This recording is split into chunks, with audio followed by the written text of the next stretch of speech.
പിതാവിന്റെയും പുത്രന്റെയും പരിശുദ്ധാത്മാവിന്റെയും നാമത്തിൽ ആമേൻ. മറിയമേ സ്വസ്തി, കർത്താവ് അങ്ങയുടെ കൂടെ സ്ത്രീകളിൽ അങ്ങ് അനുഗ്രഹിക്കപ്പെട്ടവളാകുന്നു. അങ്ങയുടെ ഉദരത്തിൻ ഫലമായി ഈശോ അനുഗ്രഹിക്കപ്പെട്ടവനാകുന്നു. പരിശുദ്ധ മറിയമേ, തമ്പുരാന്റെ അമ്മേ, പാപികളായ ഞങ്ങൾക്ക് വേണ്ടി ഇപ്പോഴും ഞങ്ങളുടെ മരണസമയത്തും തമ്പുരാനോട് അപേക്ഷിക്കണമേ. ആമേൻ. കർത്താവേ, നിന്റെ ഉന്നതമായ നാമത്തിന് സ്വസ്ത്രം ചെയ്യും. കർത്താവേ, നിന്റെ വിശുദ്ധ പൗരോഹിത്യത്തെ മഹത്വപ്പെടുത്തണമേ. കർത്താവെ, സഭയിലുള്ള സാന്നിധ്യം പ്രകടമാക്കണമേ. 40 വർഷം ഞാൻ അർപ്പിച്ച കൃപായുടെ യുഗതിയാൽ കൃപാസ്ഥാനത്താറെ ജീവനോടെ പ്രത്യക്ഷപ്പെട്ട മാതാവിൻ്റെ മാധ്യസ്ഥ രോഗികൾ, പീഡിതരെ, മാനസിക സംഘടന അനുഭവിക്കുന്നവരെ, ഡിപ്രഷൻ അനുഭവിക്കുന്നവർ, മരുന്ന് കഴിച്ചിട്ട് ഉറക്കം മൂടുകയും ശരീരം തൂക്കം വെക്കുകയും ചെയ്യുന്നതല്ലാതെ പ്രത്യേകിച്ച് പ്രയോജനമൊന്നും ഇല്ലാതെ ഡിപ്രഷൻ കൊണ്ട് വേദനിച്ച് ജീവിക്കുന്ന ആൾക്കാരെ കർത്താവേ, നീ അവരെ തൊടണമെന്ന് പ്രാർത്ഥിക്കുന്നു. ഓട്ടിസം കുഞ്ഞുങ്ങളെ, ഹൈപ്പർ ആക്ടിവിറ്റി കുഞ്ഞുങ്ങൾ, അവിടെ മാതാപിതാക്കന്മാരെ മനസ്സ് കെട്ടുപോയവരെ, തകർച്ച സങ്കടം കൊണ്ട് അവർക്ക് ജീവിക്കാൻ പറ്റാത്തവർ, ജീവിക്കാൻ വേണ്ടി ജീവിതത്തോട് മൽപ്പിടുത്തം നടത്തുന്നവർ, മരുന്ന് കഴിച്ചിട്ടും രോഗം സുഖമാക്കാതെയും രോഗം പൊറുക്കാതെയും ഇരിക്കുന്നവർ, എൻ്റെ കർത്താവിന് ഉന്നതമായ നാമത്തിൽ, സഭയുടെ അധികാരത്തിൽ, കുരിശിൻ്റെ അടയാളത്തിൽ, ദൈവശക്തിയാൽ നിങ്ങൾക്ക് ദൈവസന്ധിപ്പും സൗഖ്യം ലഭിക്കട്ടെ. പിതാവും പുത്രനും പരിശുദ്ധാത്മാവായ സർവ്വേശ്വരാ എന്നേക്കും ആമേൻ. എൻ്റെ പ്രിയപ്പെട്ടവരെ, ഞാൻ ഇന്നലെ പറഞ്ഞല്ലേ, ഇന്നലെ നമ്മൾ കണ്ടത് അറിവിൻ്റെ വരവാണ്. ഇന്ന് നമ്മൾ കാണാൻ പോണത് ജ്ഞാനമാണ്. ജ്ഞാനം, അതായത് യാക്കോബ് 1:5, നിങ്ങളിൽ ജ്ഞാനം കുറവുള്ളവൻ ദൈവത്തോട് ചോദിക്കട്ടെ. പുതിയ വാല് തുറന്നിട്ടിങ്ങനെ കണ്ട യാക്കോബിന് പഠിത്ത് ജ്ഞാനം കുറവായിരുന്നേ. പുള്ളിക്കാരൻ അനുഭവത്തിലൂടെ പഠിച്ചതാണത്. പുള്ളിക്കാരനല്ലേ യോഹന്നാൻ്റെ കൂടെ മറ്റേ സമരക്കാരൻ്റെ കൂടെ പോയി അവർ വടിവാളെടുത്ത് ആകപ്പാടെ കഷാകുളമായി കർത്താവിൻ്റെ അടുത്ത് വന്ന് ആ ഭൂമി ആകാശത്ത് നഗ്നി ഇറങ്ങി അവർ നശിപ്പിക്കാൻ ഞങ്ങൾ കൽപ്പിക്കേണ്ടത് ചോദിക്കുമ്പോൾ വാട്ട് സ്പിരിറ്റ് യു ഹാവ് എന്ന് കർത്താവ് ചോദിക്കും. എന്ത് അരൂപിയാണ് നിങ്ങൾക്ക് ഉള്ളതെന്ന് നിങ്ങൾക്ക് അറിയത്തില്ലെന്ന്. അപ്പോൾ വേറെ അരൂപിയായിരുന്നു. പിന്നെ അവിടുന്ന് കർത്താവ് പറഞ്ഞു കൊടുത്താണ് ഇപ്പോൾ പുള്ളിക്ക് പറഞ്ഞത്. അദ്ദേഹം എന്താ പറയണത്, എനിക്ക് ജ്ഞാനത്തിൽ കുറവായിരുന്നു, ഞാൻ കർത്താവിനോട് ചോദിച്ചാണ് അവസാനം മേടിച്ചത്. അതുകൊണ്ട് നിങ്ങളും ജ്ഞാനം കുറവുള്ള ആൾക്കാർ കർത്താവിനോട് ജ്ഞാനം വാങ്ങിക്കട്ടെ. ഈ ജ്ഞാനത്തിന് കറക്റ്റ് വചനം എന്ന് പറയുന്നത് സങ്കീർത്തനത്തിൻ്റെ 103:7 സങ്കീർത്തനം 103:7. അവിടുന്ന് തൻ്റെ വഴികൾ മോശയ്ക്ക് പ്രവർത്തികൾ ഇസ്രായേൽ ജനത്തിനും വെളിപ്പെടുത്തി. അതാ വിഷയം. വഴികൾ മോശയ്ക്കും, അതായത് ജ്ഞാനം മോശയ്ക്കും, പ്രവൃത്തികൾ, അറിവ് ഇസ്രായേൽ ജനത്തിനുമാണ്. ഇപ്പം കൽമഴയൊക്കെ പെയ്യുന്നുണ്ട്, പേൻ പെരുകുന്നുണ്ട്, തവള ചാടുന്നുണ്ട്, നഗരി രക്തമായി മാറുന്നുണ്ട്. എന്താണ് സംഭവിക്കണം എന്നുള്ള പ്രവൃത്തികളെക്കുറിച്ച് ഇസ്രായേലിനറിയാം. പക്ഷേ മോശത്തിന് അങ്ങനെയല്ല അറിയാവുന്നത്. എന്തിനു വേണ്ടിയാണ് ദൈവം ഇതൊക്കെ ചെയ്യണത്? എന്തിനാണ്? ഈ ജനത്തെ വിട്ടുകിട്ടിയിട്ട് വാഗ്ദാന നാട്ടിലേക്ക് പോകാൻ വേണ്ടിയാണ്. അതാണ് അതിൻ്റെ ജ്ഞാനം എന്ന് പറയുന്നത്. എല്ലാ സംഭവങ്ങളുടെ പിന്നിലും ഒരു ജ്ഞാനം ഉണ്ടാകും. അതാണ് ദൈവിക പദ്ധതി. അപ്പോൾ സംഭവങ്ങൾ ചിലപ്പോൾ എതിരായിട്ട് മാറിയാലും അതിനകത്തുള്ള ജ്ഞാനം നമുക്ക് അനുകൂലമായിരിക്കും. അതുകൊണ്ട് ആ ഒരു സംഭവങ്ങൾ നടക്കുന്ന കണ്ടിട്ട് അയ്യോ എനിക്കങ്ങനെ സംഭവിച്ചോ, ഞാൻ പ്രാർത്ഥിച്ചോ, എനിക്ക് പ്രാർത്ഥിച്ചൊരു പ്രയോജനമില്ലേ എന്നും പറഞ്ഞ് വിശ്വാസം കളയരുത്. ഈ പ്രവൃത്തിയെ കാണുന്നവൻ വിശ്വാസം പോകും. പക്ഷെ ജ്ഞാനം നോക്കുന്നവൻ വിശ്വാസത്തെ അതിജീവിച്ച് വിശ്വാസത്തിൽ വളരും. പിതാവിൻ്റെയും പുത്രൻ്റെയും പരിശുദ്ധാത്മാവിൻ്റെ നാമത്തിൽ. ഇവിടെ പ്രത്യക്ഷീകരണത്തിൻ്റെ ഒരു സാക്ഷ്യമാണ് ഞാനിവിടെ പറയാൻ പോകുന്നത്. എന്നെയും എൻ്റെ കുടുംബത്തെയും രക്ഷിച്ചതിന് അമ്മയ്ക്ക് 1 കോടി നന്ദി പറയുകയാണ്. ഞാൻ കൊല്ലത്തു നിന്നാണ് വരുന്നത്. എൻ്റെ പേര് ക്ലീറ്റസ്.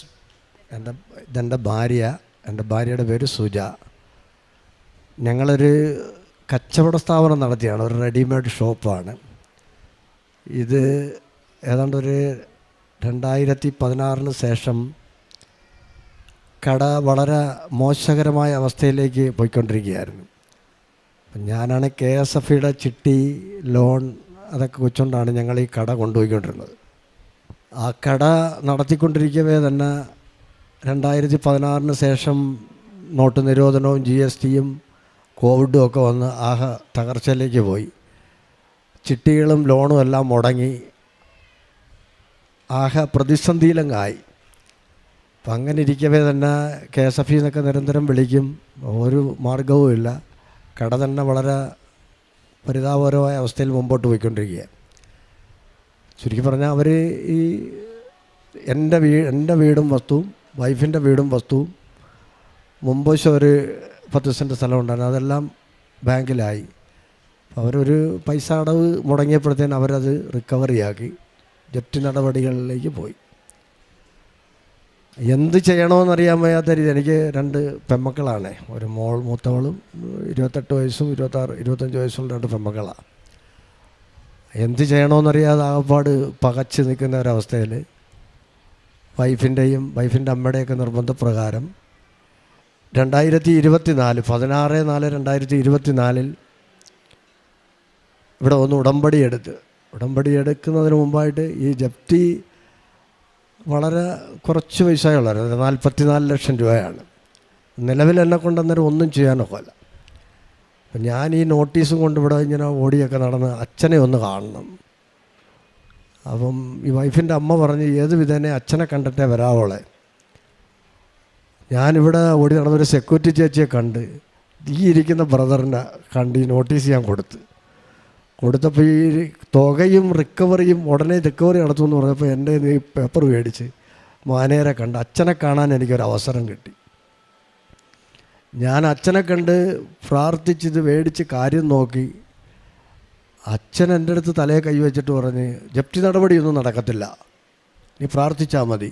ഈ ഉപ്പ് കൊണ്ടുപോയി വിൽക്കാനുള്ള പുരയിടത്തിലൊക്കെ ഇട്ട് പ്രാർത്ഥിച്ചാൽ മതി. വളരെ സിമ്പിളായിട്ട് പറഞ്ഞ് ഞാനിവിടുന്ന് അങ്ങ് പോയി. പിന്നീട് അങ്ങോട്ട് നടന്ന അത്ഭുതങ്ങൾ എനിക്ക് പറഞ്ഞറിയിക്കാൻ പറ്റാത്തതാണ്. കാരണം ഞാനിവിടുന്ന് ഈ ജപ്തി എന്നൊക്കെ കേട്ടപ്പോഴത്തേന് തന്നെ ആകപ്പാട് ഒരു ഭയമായി. കാരണം നാട്ടും പ്രദേശത്തൊക്കെ ജപ്തി നടപടികൾ നടക്കുന്നെന്ന്, വാഹനം വരിക, അവർ നടപടിക്രമങ്ങളൊക്കെ. ഇപ്പം 2 പെൺമക്കളാണ്, വൈഫുണ്ട്, അമ്മയ്ക്ക് സുഖമില്ല.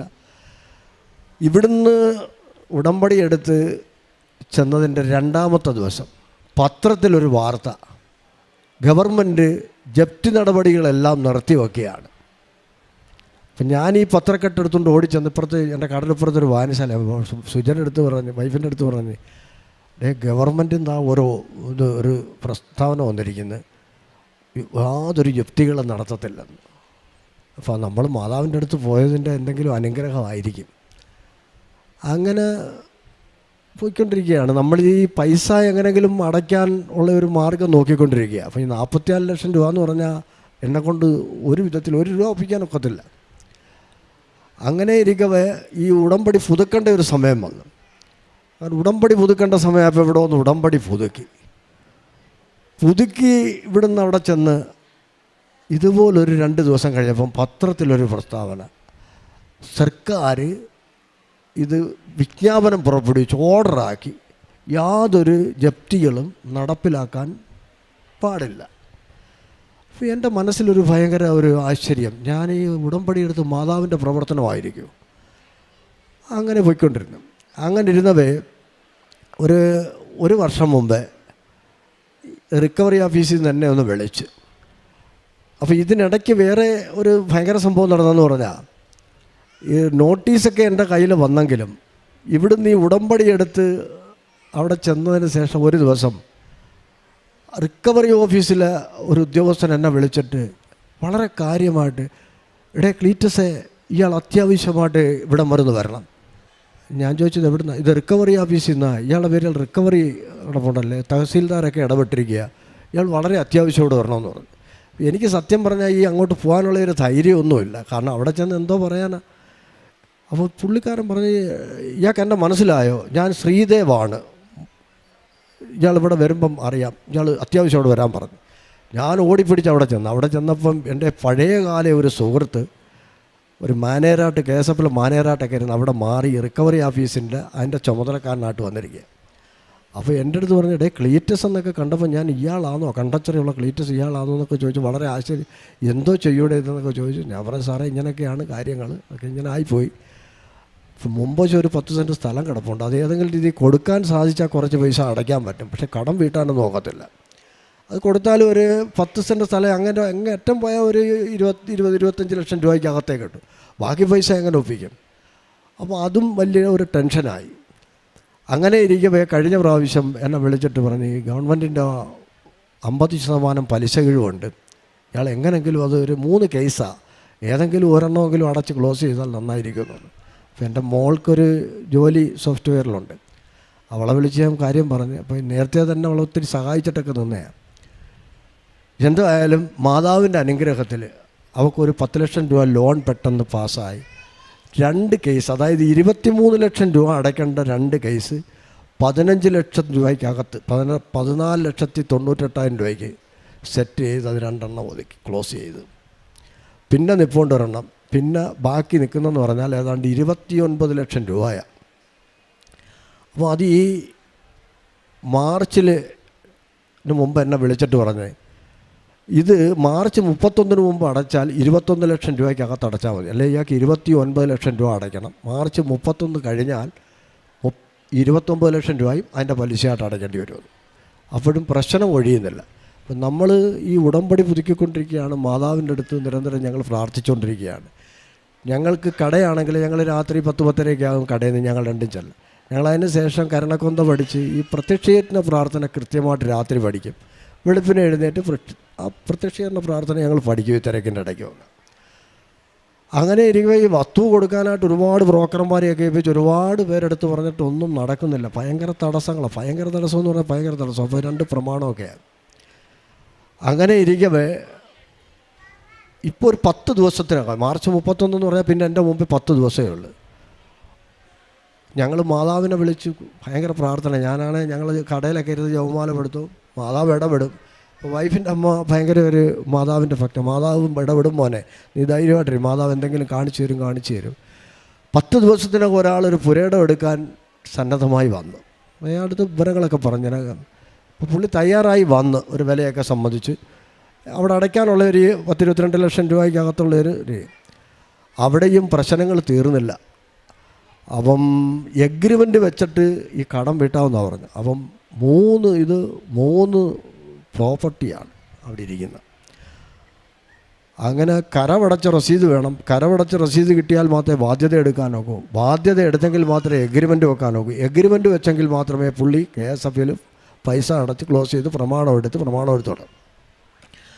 വില്ലേജ് ഓഫീസിലെ ഒരു സ്റ്റാഫ് ആയിട്ടുള്ളൊരു പെണ്ണിൻ്റെ വീട് തിരക്കി പിടിച്ച് അതിൻ്റെ വീട്ടിൽ പോയി ഈ മുൻ രസീത് കൊടുത്ത് അതിൻ്റെ അടുത്ത് പറഞ്ഞു, ഞാനൊരു പ്രശ്നമാണ്, 31-ാം തീയതി അടച്ചില്ലെങ്കിൽ ഇത്രയും പൈസ ഒക്കെ പോകും, പിന്നെ നടക്കത്തില്ല, പിന്നെ ഇത് ചെയ്യാനൊക്കത്തില്ല.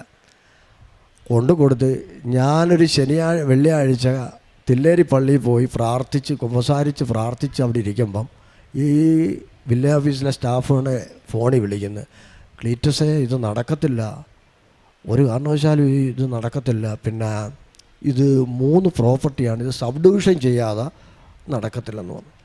ഞാൻ എന്തോ വേണമെന്നറിയാതെ ഓടിച്ചു. ഒരാഴ്ച പിന്നെ ഉള്ളു. കാരണം അതിൻ്റെ അടുത്ത തിങ്കളാഴ്ച 31 ഒരാഴ്ചയ്ക്ക് മുമ്പാണ്, വെള്ളിയാഴ്ച. ഞാൻ ഓടി അവിടെ ചെന്ന് അന്നേരം അതിൻ്റെ പേര് ജോത്സനാന്ന്. അയാൾ പറഞ്ഞു, ഒരു വിധത്തിൽ നടക്കത്തില്ല കേട്ടോ, ഞങ്ങൾ അതും ഇലക്ഷനും കൂടെ, ഉദ്യോഗസ്ഥന്മാരാരുമില്ല, നമ്മൾ എങ്ങനെ വിചാരിച്ചാലും നടക്കത്തില്ല, എന്തോ ചെയ്യും. ഞാൻ അവസാനം പറഞ്ഞ്, എന്തോ ചെയ്യാനാ ജോത്സന, ഇത് ഗർഭാസനത്തിലൊക്കെ പോയി മാതാവിൻ്റെ അടുത്ത് പോയി ഉടമ്പടിയൊക്കെ എടുത്തിരിക്കുക, ഇത് പറ്റിയില്ലെന്നുണ്ടെങ്കിൽ പിന്നെ ഇത് നടക്കത്തില്ല, ഒന്നും നടക്കത്തില്ല. ഈ കൊച്ചെൻ്റെ മുഖത്തോട്ടൊന്ന് നോക്കിയിട്ട് അകത്തോട്ട് ഓടിപ്പോയി. 2-3 ഫയലൊക്കെ തപ്പിപ്പിടിച്ചെടുത്തോണ്ട് വന്നു. അപ്പോൾ ഓഫീസിൽ ആരുമില്ല, ഇലക്ഷൻ ഡ്യൂട്ടിക്ക് എല്ലാവരും പോയിരിക്കുകയാണ്. ഇതെടുത്തോണ്ട് വന്ന് പറയും, ഞാൻ ആകെ തളർന്ന് നിൽക്കുകയാണ്. ഈ ഫയലെല്ലാം പരിശോധിച്ചിട്ട് ഈ പെണ്ണ് എൻ്റെ മുഖത്ത് നോക്കിക്കൊണ്ട് പറയാം, മാതാവ് ഇയാളുടെ കൂടെ ഉണ്ട്, മാതാവ് ഇതിൽ ഇടപെട്ടിട്ടുണ്ട്. ഞാൻ ചോദിച്ചു, എന്തുവാ ജോത്സന? എന്തായാലും ഈ 3 പ്രോപ്പർട്ടി ഒരു തണ്ടപ്പേര് കിടക്കുക, ഇയാൾക്ക് അതുകൊണ്ട് കരമടയ്ക്കാൻ പറ്റും, വില്ലേജ് ഓഫീസർ പോലും ഇവിടെ ഇല്ല, കരമടയ്ക്കാം. വീണ്ടും ചിരിച്ചോണ്ട് പറയാം, എന്തായാലും ക്ലീറ്റസിൻ്റെ കൂടെ മാതാവുണ്ട് കേട്ടോ. ഞാൻ എന്തോ വേണമെന്നറിയാൻ വയ്യാത്തത്, മാതാവേ പെട്ടെന്ന് എന്തോ വേണമെന്നറിയാൻ വയ്യ. എന്തായാലും കരമടച്ച് രസീതൊക്കെ തന്ന് ആ രസീതും കൊണ്ടുപോയി ബാധ്യത എടുത്ത് എഴുത്തുകാരനെ വിളിച്ച് കാര്യങ്ങളൊക്കെ പറഞ്ഞ്, അത് മേടിക്കേണ്ട ആളുടെ എഴുത്തുകാരനെ, അയാൾ KSF വന്ന് എന്തിനായാലും കാശെല്ലാം പൈസ ഒക്കെ അടച്ച് പ്രമാണം എടുത്ത് ഈ മാർച്ച് 31-ാം തീയതിക്കകം 26-ാം തീയതി പൈസ അടച്ച് ഈ 3 പ്രമാണവും മേടിച്ച്. അപ്പോൾ ഇത് പറഞ്ഞെന്ന് പറഞ്ഞാൽ ഇതിനകത്ത് ഒരുപാട് തടസ്സങ്ങൾ കയറി വന്നതാണ്. ഈ തടസ്സങ്ങളെല്ലാം ഒന്നൊന്നായിട്ട് മാറ്റി ആ ഒരു എൻ്റെ ജീവിതത്തിലുണ്ടായിട്ടുള്ള ഏറ്റവും വലിയൊരു മാനസികമായ ഒരു വിഷമം. കാരണം എന്തെങ്കിലും നടന്നാൽ ഞാൻ ഈ റിക്കവറി നോട്ടീസ് വന്നപ്പോൾ എല്ലാം ആലോചിക്കുന്നത് ഞാനും എൻ്റെ മക്കളെയും കൊണ്ട് അവിടുന്ന് പുറത്തൊക്കെ പോകേണ്ടി വന്നാൽ എന്തോ ചെയ്യും. അങ്ങനെ വളരെ എന്ത് വഴിയാണെന്നറിയാതെ പകച്ചു നിന്നൊരു സാഹചര്യത്തിലാണ് ഇവിടെ വന്ന് ഈ ഉടമ്പടി എടുക്കുന്നതും മാതാവിൻ്റെ ഈ പുണ്യസ്ഥലത്ത്. അവിടെ കടയിൽ ഇത്രയും തിരക്കൊക്കെ ഉണ്ടെങ്കിലും ഇടയ്ക്കിടയ്ക്ക് പറയും ഞാൻ കൃപാസനത്തിൽ പോവുകയാണ്. അപ്പോൾ ഇതിനിടയ്ക്ക് ഈ തുണിക്കടയൊക്കെ പ്രതിസന്ധി ആയപ്പോൾ ഞങ്ങൾ 1 വർഷം മുമ്പ് കടയുടെ സൈഡിൽ ഒരു ചെറിയ ജ്യൂസും അല്പം നാരങ്ങ വെള്ളം അങ്ങനെയൊക്കെ തുടങ്ങി. അപ്പോൾ ഞങ്ങൾക്ക് രണ്ടും നല്ല ശരി പണിയാണ്. ഞങ്ങൾ രാവിലെ കയറിയ എല്ലാ ദിവസവും രാവിലെ ഞങ്ങൾ കുർബാനയ്ക്ക് പോകും. കുർബാനയ്ക്ക് പോയിട്ട് പള്ളി കടയിൽ കയറിയാൽ രാത്രി 10, 10, 11 മണിയൊക്കെ ആകുമ്പോൾ വീഴുക. അപ്പോൾ അതിൽ നിന്ന് ഞങ്ങൾക്ക് ചെറിയ റിസൾട്ട് ഉണ്ടായി തുടങ്ങി. ഇതിനിടയ്ക്ക് അങ്ങനെ വരുന്ന സാഹചര്യത്തിൽ ഇച്ചിരി കടങ്ങളൊക്കെ ഞങ്ങളുടെ പരിഹരിച്ച് പോകാൻ തുടങ്ങി. അപ്പം ഇതെല്ലാം ഈ ഉടമ്പടി എടുത്ത് മാതാവിൻ്റെ സന്നിധിയിൽ വന്നതിന് ശേഷമാണ് ഇതിനെല്ലാം മാറ്റങ്ങൾ ഉണ്ടായിക്കൊണ്ടിരുന്നത്. അതിന് ഞങ്ങൾ ഭയങ്കരമായ മാതാവിൻ്റെ വഴി ഈശോ ഇടപെട്ട് ഈ ഒരു സംഭവം ഞങ്ങളുടെ ജീവിതത്തിൽ ഉണ്ടായിട്ടുള്ള ഒരു ഭയങ്കര കീറാമുട്ടി, ഒരു പ്രതിസന്ധി മാറ്റിത്തന്നതിന് ഞങ്ങൾക്ക് മാതാവിനോട് എങ്ങനെ നന്ദി പറയണം, അല്ലെങ്കിൽ ഈശോയ്ക്ക് എങ്ങനെ നന്ദി പറയണമെന്നറിയൂടാ. അപ്പം ഞങ്ങൾ ഇന്ന് കട പൂട്ടിയിട്ടുകൊണ്ട് ഞങ്ങൾ രണ്ടും സാക്ഷ്യം പറയാനായിട്ട് വേണ്ടി മാത്രമാണ് ഇവിടെ വന്നത്. അപ്പോൾ ഞങ്ങൾക്ക് കട പൂട്ടിയിടുന്നതിനകത്ത് ഞങ്ങൾക്ക് വേറെ ഒത്തിരി അസൗകര്യങ്ങൾ ഉണ്ട്. എങ്കിലും ഞങ്ങൾ ഒരു ശനിയാഴ്ച തീരുമാനിച്ച് ഈ ചൊവ്വാഴ്ച ഞങ്ങൾ കട പൂട്ടിയിട്ടുകൊണ്ട് ഇവിടെ വന്ന് സാക്ഷ്യം പറയുകയാണെന്ന് പറഞ്ഞു. അപ്പം ഞങ്ങളുടെ ഈ ജീവിതത്തിലുണ്ടായിട്ടുള്ള ഈ വലിയൊരു പ്രശ്നത്തിൽ, വലിയൊരു പ്രതിസന്ധിയിൽ മാതാവ് ഇടപെട്ട്, സഞ്ചാരി മാതാവ് ഇടപെട്ട്, മാതാവ് വഴി ഈശോ ഇടപെട്ട് ആ പ്രശ്നം ഒരു 10 ദിവസം കൊണ്ടാണ് ഇതെല്ലാം സംഭവിക്കുന്നത്. അങ്ങനെ വളരെ വളരെ തുച്ഛമായ ദിവസം കൊണ്ട് ഉണ്ടായ തടസ്സങ്ങളെല്ലാം മാറ്റി ഈ ഒരു വലിയ സംഭവം നടത്തി തന്ന മാതാവിന് 1000, 1,00,000 നന്ദിയല്ല, 1 കോടി നന്ദി പറഞ്ഞുകൊണ്ട് ഞങ്ങളുടെ ഈ സാക്ഷ്യം നടത്തുന്നു. കാരുണ്യ പ്രവൃത്തികളെന്ന് പറഞ്ഞാൽ ഞങ്ങൾ ഈ പ്രതിസന്ധിയിലൊക്കെ അതിനുശേഷം ഞങ്ങൾ സാമ്പത്തികമായ പ്രയാസങ്ങളുണ്ടെങ്കിലും പത്രം ഞങ്ങൾ കൃത്യമായിട്ട് ഞങ്ങൾ കടയിലും കൊടുക്കും, ഞങ്ങൾ പള്ളിയിൽ നിന്നിട്ട് കൊടുക്കും. പള്ളികളിലും കൊണ്ട് വെക്കത്തില്ല, ഞങ്ങൾ തന്നെ നേരിട്ട് ഞങ്ങളുടെ കൈ കൊണ്ട് ഓരോരുത്തർക്കും കൊടുക്കും. പിന്നെ എൻ്റെ മോള് ഈ സാമ്പത്തിക പ്രശ്നത്തിലൊക്കെ മൂത്ത മോള് ജോലിയിലുള്ള അവൾ ഇടപെടും. അവൾ ഈ പിന്നെ ഇവിടെയൊക്കെ വൃദ്ധസദനത്തിലും ഒക്കെ അനാഥ മന്ദിരത്തിലൊക്കെ ഭക്ഷണം കൊടുക്കുകയും മറ്റു കാര്യങ്ങളൊക്കെ ചെയ്യും. അപ്പോൾ അങ്ങനെ ഒക്കെ കുറച്ച് കാര്യങ്ങൾ ചെയ്യും. പിന്നെ ഞാനും എന്നാൽ കഴിയുന്നതൊക്കെ പിന്നെ ഇവ തന്നെ പ്രാർത്ഥിച്ചെങ്കിലും ഇപ്പോൾ ഈ നൊയമ്പ് സമയത്ത് ഞങ്ങൾ 2 പേരും ഈ രാത്രി കടയിൽ നിന്നും പോയി ഇത്രയും ക്ഷീണത്തിൽ പോയാലും എല്ലാ വെള്ളിയാഴ്ചകളിലും വെളുപ്പിനെ കൃത്യം 4 മണിക്ക് ഞങ്ങളുടെ അവിടുന്ന് ജപമാല പഠിച്ചുകൊണ്ട് ഞങ്ങൾ കുരിശിൻ്റെ വഴിയും പഠിച്ചൊരു 8 കിലോമീറ്ററോളം വരും. ഞങ്ങൾ താമസിക്കുന്ന സ്ഥലത്തു നിന്ന് കൊല്ലം കയ്യെട്ടി ഈശോ പള്ളി, തീയത്ത് പള്ളി, കാറുമൊക്കെ ചിലർക്കൊക്കെ അറിയാൻ പറ്റും. അവിടെ തീർത്താൽ ഞങ്ങളൊരു 10-25 പേര് കാണും. അതിന് ഞാനും വൈഫും വേറെ 1-2 ചേച്ചിമാർ ഞങ്ങൾ നേതൃത്വം കൊടുത്തുകൊണ്ടാണ് ആ ഒരു. അപ്പോൾ ഞാൻ ഈ പ്രാവശ്യം ഈ നൊയമ്പ് സമയത്ത് ഈ വെള്ളിയാഴ്ച വെളുപ്പിനെ അത് 4 മണിക്ക് തുടങ്ങിയെങ്കിലേ 6 മണിക്ക് അവിടെ ചെന്ന് കുർബാനയൊക്കെ കണ്ടിട്ട് വരാനൊക്കെ. അപ്പോൾ ഞാൻ എൻ്റെ വൈഫിൻ്റെ അടുത്തും പറഞ്ഞ് ഈ ഒരു സംഭവം, ഈ ഒരു പ്രതിസന്ധി തരണം ചെയ്യാൻ വേണ്ടി ഈ ഒരു നിയോഗം വെച്ചുകൊണ്ട് തന്നെ നമ്മൾ അതും അങ്ങനെ പോയത്. അതിനകത്തൂടെയൊക്കെ ഞങ്ങൾക്ക് ഭയങ്കര അനുഗ്രഹം കിട്ടിയിട്ടുണ്ട്. അതിനകത്ത് മാതാവും ഈശോയും വളരെ ശക്തമായിട്ട് ഇടപെട്ടിട്ടുണ്ട്. എല്ലാ ദിവസവും ഞങ്ങൾ കുർബാനയ്ക്ക് പോകാറുണ്ട്. എല്ലാ ദിവസവും രാവിലെ പള്ളി കുർബാനയ്ക്ക് പോയതിന് ശേഷം ഞങ്ങൾ കടയിൽ പോകാറുള്ളു. പിന്നെ കുമ്പസാരം, കുർബാന എല്ലാം ഉണ്ട്. അതുപോലെ തന്നെ പിന്നെ കുടുംബ പ്രാർത്ഥനയിൽ ഞങ്ങൾ രാത്രി എത്ര താമസിച്ചാലും ഞങ്ങൾ കരണക്കൊന്ത പഠിച്ച് ഈ പ്രത്യക്ഷീകരണ പ്രാർത്ഥന പഠിച്ചതിന് ശേഷം ഞങ്ങൾ ഉറങ്ങും. വെളുപ്പിനെ എഴുന്നേറ്റാൽ ഞാൻ എല്ലാ ദിവസവും പ്രത്യക്ഷ പ്രാർത്ഥന പഠിച്ചിരിക്കും. പിന്നെ ഞങ്ങൾ എവിടെ ഇറങ്ങിയ പോയാലും ഞങ്ങൾ പ്രാർത്ഥിച്ചേ ഇറങ്ങാറുള്ളൂ. ആ പ്രാർത്ഥിക്കുന്നതുകൊണ്ട് ഈശോ ശക്തമായിട്ട് ഇടപെട്ട് ഞങ്ങളുടെ ജീവിതത്തിലുണ്ടായിട്ടുള്ള ഈ ഒരു വലിയ പ്രതിസന്ധി മാറ്റിത്തന്നതാണെന്ന് ഞങ്ങൾ പൂർണ്ണമായിട്ടും വിശ്വസിക്കുന്നു. ഞാൻ നിന്റെ തോളിൽ നിന്ന് ഭാരമിറക്കി വെച്ചു, നിന്റെ കൈകളെ കുട്ടയിൽ നിന്ന് വിടുവിച്ചു. കഷ്ടകാലത്ത് നീ വിളിച്ചപേക്ഷിച്ചു, ഞാൻ നിന്നെ മോചിപ്പിച്ചു. സങ്കീർത്തനം 81, 6, 7 വചനങ്ങളാണ്.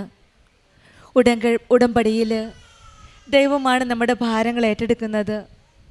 നമ്മുടെ തോളിൽ നിന്ന് ഭാരം ഇറക്കി വെക്കുവാനുള്ള ഒരു വലിയ കൃപയുടെ ഒരു സ്ഥലമാണ് കൃപാസനം. ഉടമ്പടി മക്കൾ വിശ്വാസത്തോടെ വിളിക്കുമ്പോൾ ദൈവം മറുപടി നൽകുന്ന ഒരു സന്നിധിയാണ് നാം ഓരോരുത്തരും ഇന്നിവിടെ ആയിരിക്കുന്നത്. ഉടമ്പടി പ്രാർത്ഥനയുടെ ശക്തിയാണ് ഓരോ ഉടമ്പടി സാക്ഷ്യങ്ങളിൽ നിന്ന് നമുക്ക് മനസ്സിലാക്കാൻ സാധിക്കുന്നത്. വിശ്വാസത്തോടെയുള്ള വിളിക്കുമ്പോൾ വിടുവിക്കുന്ന ഒരു ദൈവമാണ് നമ്മുടെ കൂടെയുള്ളത്. ഈ മക്കളുടെ ജീവിതത്തിൽ, അതായത് ക്ലിറ്റസ് പറഞ്ഞതുപോലെ, ജപ്തിയുടെ വക്കിൽ, സങ്കടത്തിൻ്റെ നിമിഷങ്ങളിൽ, തളരുന്ന ദിവസങ്ങളിൽ എന്ത് ചെയ്യണം, എങ്ങനെ മുന്നോട്ട് പോകണമെന്ന് അറിയാത്ത ദിവസങ്ങളിൽ കൃപാസനം അമ്മയെപ്പറ്റി അറിയുകയും പരിശുദ്ധമ്മ ജീവനോടെ പ്രത്യക്ഷപ്പെട്ട ഈ ആലയത്തിൽ വന്ന് ഉടമ്പടി എടുക്കുകയുമാണ് ചെയ്തത്. ഉടമ്പടി എടുത്തതിന് ശേഷം ജപ്തിയുടെ പേപ്പർ ഉണ്ടായിരുന്ന കയ്യിൽ. എമർജൻസി ആയിട്ടുള്ള വ്യക്തികളെ അച്ഛൻ ഉടമ്പടി എടുത്ത ഉടനെ കാണുന്നതാണ്. അങ്ങനെ അവർക്ക് എമർജൻസിയിലായതുകൊണ്ട് ജപ്തി പേപ്പർ കയ്യിലുള്ളത് കൊണ്ട് ദിവസങ്ങൾ ബാക്കിയില്ലാത്തതിനാൽ ബഹുമാനപ്പെട്ട ജോസഫ് അച്ഛനെ കാണുവാനുള്ള ഒരു അവസരം ലഭിച്ചു. അച്ഛനെ കാണുകയും അച്ഛൻ അവരുടെ പേപ്പർ എടുത്തുകൊണ്ട് പരിശുദ്ധ അമ്മയുടെ അരികിലേക്ക് പോയി. തിരിച്ചു വന്നപ്പോൾ ഇങ്ങനെ പറഞ്ഞു, ജപ്തി നടക്കില്ല എന്ന്. അച്ഛൻ അങ്ങനെ പറയണമെങ്കിൽ അച്ഛന് അമ്മ പറഞ്ഞു കൊടുത്തതാവാം. പരിശുദ്ധ അമ്മ നമുക്കറിയാം, അച്ഛൻ കണ്ട ഒരു വ്യക്തിയാണ്. അമ്മ വന്നപ്പോൾ സമയഘടികാരം നെഞ്ചിൽ ചാർത്തി ദുരന്തം വരുവാൻ പോകുന്നു എന്ന ഒരു വിഷയവുമായിട്ടാണ് അമ്മ വന്നത്. അത് ഏത് ദുരന്തമായാലും അമ്മ നമ്മുടെ കൂടെയുണ്ട്. ആ ദുരന്തത്തെപ്പറ്റി അച്ഛന് പറഞ്ഞതും, അച്ഛൻ്റെ ആത്മീയത, അവിടെ പല വ്യക്തികളുണ്ടായിരുന്നു. പക്ഷെങ്കിൽ അച്ഛനോട് അമ്മ അത് വരുന്നു പറയണമെങ്കിൽ അച്ഛന് ആത്മീയതയുടെ ഒരു വലിയ ആസ്തിയിലാണ് അച്ഛൻ അമ്മയെ കണ്ടത്. ആത്മീയ ജീവിതത്തിലുള്ള 40 വർഷത്തെ പുരോഹിത ജീവിതം മാത്രമല്ല, 40-50 വർഷത്തെ ആത്മീയ ജീവിതത്തിൻ്റെ ആസ്തിയിലാണ് പരിശുദ്ധമ്മ ഓരോ കാര്യങ്ങളും അച്ഛന് വെളിപ്പെടുത്തി കൊടുക്കുന്നത്. ആ ആത്മീയതയിൽ അച്ഛൻ പ്രാർത്ഥിച്ചപ്പോഴാണ് അമ്മ പറഞ്ഞത് ജപ്തി നടക്കില്ല എന്ന്. ഈ മക്കൾ അത് വിശ്വസിച്ച് വീട്ടിലേക്ക് തിരിച്ചു പോവുകയാണ്. പിന്നീട് ഉടമ്പടി എടുത്തതിന് ശേഷം അത്രയും നാളും നടക്കാത്ത കാര്യങ്ങളാണ് ഇവിടെ ജീവിതത്തിൽ നടന്നതായിട്ട് സാക്ഷ്യപ്പെടുത്തുന്നത്. പിന്നീട് ഉടമ്പടി ജപ്തി എടുക്കാനായിട്ട് ആ പേപ്പർ സ്റ്റാറ്റിക്കായി. പിന്നീട് ഉടമ്പടി പുതുക്കുന്ന സമയമായപ്പോൾ ഇവിടെ വന്ന് ഉടമ്പടി പുതുക്കിയപ്പോൾ ഇവിടെ പ്രത്യേകമായ ഒരു 2 ദിവസം കഴിഞ്ഞ്, ഉടമ്പടി പുതുക്കി 2 ദിവസം കഴിഞ്ഞപ്പോഴേ പത്രത്തിലൊരു ന്യൂസ് വരികയാണ്. ഉടമ്പടി ഇനി ജപ്തി നടക്കില്ല എന്നുള്ളൊരു ന്യൂസാണ് വന്നത്. ഉടമ്പടി എടുത്ത് പുതുക്കി 2ാമത്തെ ദിവസമാണ് അവർക്ക് ഈ ന്യൂസ് കിട്ടുന്നത്. പിന്നീട് യാതൊരു രീതിയിലും ജപ്തി നടത്താൻ പാടില്ല എന്ന ഒരു പ്രഖ്യാപനമാണ് പുതുക്കിയ ദിവസം കിട്ടുന്നത്, പുതുക്കി 2ാമത്തെ ദിവസം കിട്ടുന്നത്. അപ്പോൾ ഇവരുടെ കാര്യത്തിൽ ഈശോയും അമ്മയുടെ ഒരു വലിയ ഇടപെടലാണ്.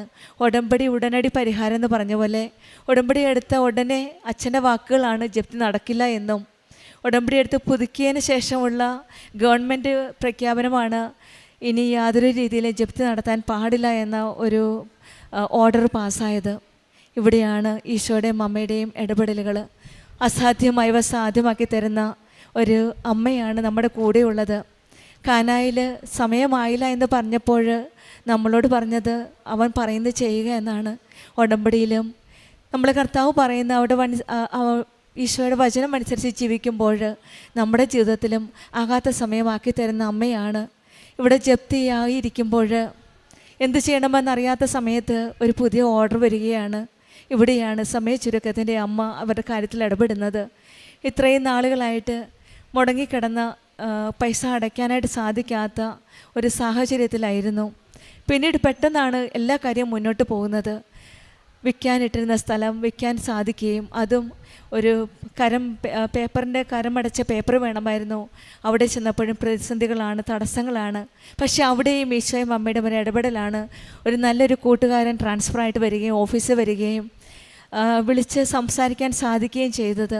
പിന്നീട് പെട്ടെന്ന് തന്നെ അമ്മയുടെ ഒരു ഇടപെടലാണ് ആ സ്ത്രീയിൽ കൂടെ. പെട്ടെന്ന് റിക്കവറി ഓഫീസിൽ നിന്നുള്ള ആ ഇടപെടൽ, കൂട്ടുകാരൻ്റെ ഇടപെടലും, പിന്നീട് ആ സ്ത്രീയുടെ ഒരു ഇടപെടൽ, അതായത് 3 പേപ്പർ പ്രോപ്പർട്ടിയാണ്, അത് ഒരാഴ്ചക്കുള്ളിൽ ശരിയാക്കണം, സമയം വളരെ ചുരുക്കമാണ്. 3 പ്രോപ്പർട്ടി ഒരു തണ്ടത്തിൽ കിട്ടുകയാണ് വേണ്ടത്. പക്ഷെങ്കിൽ അതെല്ലാം ഡീറ്റെയിൽസ് ആയിട്ട് ചെക്ക് ചെയ്തപ്പോഴാണ് അറിഞ്ഞത് അത് ഒരു തണ്ടത്തിൽ തന്നെയാണ് എന്ന്. അവിടെയും ഈശോയുടെ മമ്മയുടെ ഒരു വലിയ ഇടപെടലാണ്. അങ്ങനെ ആ കരമടയ്ക്കുകയും റെസിപ്റ്റ് ലഭിച്ചതിന് ശേഷം പിന്നീടുള്ളത് എല്ലാം പെട്ടെന്ന് തന്നെയാണ് ഈശോയും അമ്മയും നടത്തി കൊടുക്കുന്നത്. സമയത്തിൻ്റെ മേൽ അധികാരമുള്ള അമ്മ, സമയ ചുരുക്കത്തിൻ്റെ അമ്മ, നമ്മെ ഒരിക്കലും കൈവിടാത്ത അമ്മ നമ്മുടെ കൂടെയുണ്ട്. നമ്മുടെ ഓരോ കാര്യങ്ങളും ഈശോയിലേക്ക് കൊണ്ടുപോകുന്നത് അമ്മയാണ്. ജപ്തി പേപ്പറുമായിട്ട് അമ്മയുടെ അരികിൽ വന്നപ്പോൾ ഈ മകൻ്റെ കണ്ണീര് കണ്ട അമ്മ ആ പേപ്പറുമായിട്ടാണ് ഈശോയുടെ അരികിലേക്ക് പോയത്. അതുപോലെ തന്നെ ജോസഫ് അച്ഛനും ജപ്തി നടക്കില്ല എന്നുള്ള ഒരു ഉറപ്പാണ് ഇവർക്ക് കൊടുത്തത്. നമ്മുടെ ജീവിതത്തിലും വിശ്വസിക്കാം, ദൈവം നമ്മുടെ ഭാരങ്ങൾ നീക്കുമെന്നും പ്രാർത്ഥന കേൾക്കുമെന്നും പരീക്ഷണങ്ങളിലൂടെ നമ്മെ ഉയർത്തുമെന്നും നമ്മെ താങ്ങി നിർത്തുമെന്നും നമുക്കും വിശ്വസിക്കാം. വചനം പറയുന്നത് പോലെ അവനിൽ വിശ്വസിക്കുന്ന ഒരുവനെ ലജ്ജിക്കേണ്ടി വരികയില്ലെന്നാണ് റോമാക്കാർക്ക് എഴുതിയ ലേഖനം 10-ാം അധ്യായം 11-ാം വചനം പറയുന്നത്. നമുക്കൊരിക്കലും ലജ്ജിക്കേണ്ടി വരില്ല. നമ്മെ തോളിൽ നമ്മുടെ താങ്ങി നിർത്തുന്ന ഒരു ദൈവമാണ് നമ്മുടെ കൂടെയുള്ളത്. ഞാൻ നിൻ്റെ തോളിൽ നിന്ന് ഭാരം ഇറക്കി വെക്കുമെന്നാണ് പറയുന്നത്. നമ്മുടെ തോളിലെ ഭാരങ്ങൾ ദൈവത്തിൻ്റെ കരങ്ങളിലേക്ക് വിട്ടുകൊടുക്കാം. നിൻ്റെ കൈകളെ കുട്ടയിൽ നിന്ന് വിടുവിച്ചു എന്നാണ് നമ്മുടെ ഭാരങ്ങളാകുന്ന ആ കുട്ടയിൽ താങ്ങി നിർത്തുന്ന നമ്മളെ കൈകളെ വിടുവിക്കുന്ന ഒരമ്മയാണ് നമ്മുടെ കൂടെയുള്ളത്. കഷ്ടകാലത്ത് നമ്മളിച്ചപേക്ഷിക്കുമ്പോൾ നമ്മെ മോചിപ്പിക്കുന്ന ഒരു ദൈവത്തിൻ്റെ കരങ്ങളിലേക്ക് നമ്മുടെ എല്ലാ കഷ്ടതകളും ദുഃഖങ്ങളും പ്രശ്നങ്ങളുമെല്ലാം നമ്മൾക്ക് ഈശോയുടെ കരങ്ങളിലേക്ക് ഏൽപ്പിക്കാം. കൃപാസനം ഉടമ്പടി ഈ വിശ്വാസ ജീവിതത്തിൽ നമ്മുടെ വിശ്വാസം യാഥാർത്ഥ്യമാക്കാനുള്ള ഒരു ആത്മീയ വഴിയാണ്. ആ ആത്മീയ ജീവിതത്തിലേക്ക് പരിശുദ്ധ അമ്മയുടെ കൃപാസനം അമ്മയുടെ കരങ്ങൾ പിടിച്ചുകൊണ്ട് ആ കണ്ണീരൊപ്പുന്ന ദൈവത്തിൻ്റെ കരങ്ങളിലേക്ക് നമ്മളെ തന്നെ സമർപ്പിക്കാം. യെശയ്യാ പ്രവാചകൻ 25:8 സകലരുടെയും കണ്ണുനീർ അവിടുന്ന് തുടച്ചു നീക്കും. ആ തുടച്ചു നിൽക്കുന്ന ആ കണ്ണീർ തുടയ്ക്കുന്ന അമ്മയുടെ കരങ്ങളിലേക്ക് നമ്മുടെ ജീവിതം സമർപ്പിക്കാം. ക്ലീറ്റസിന് കുടുംബത്തിൽ ലഭിച്ച ഈ വലിയ അനുഗ്രഹത്തിന് നമ്മൾക്ക് കരങ്ങളടിച്ച് ദൈവത്തെ മഹത്വം. ആദ്യമായി ഈശോയ്ക്ക് മാതാവിന് ഒരുപാട് നന്ദി പറയുന്നു. എൻ്റെ പേര് നീയ, ഞാൻ കോട്ടയം കിടങ്ങൂരിൽ നിന്ന് വരുന്നു.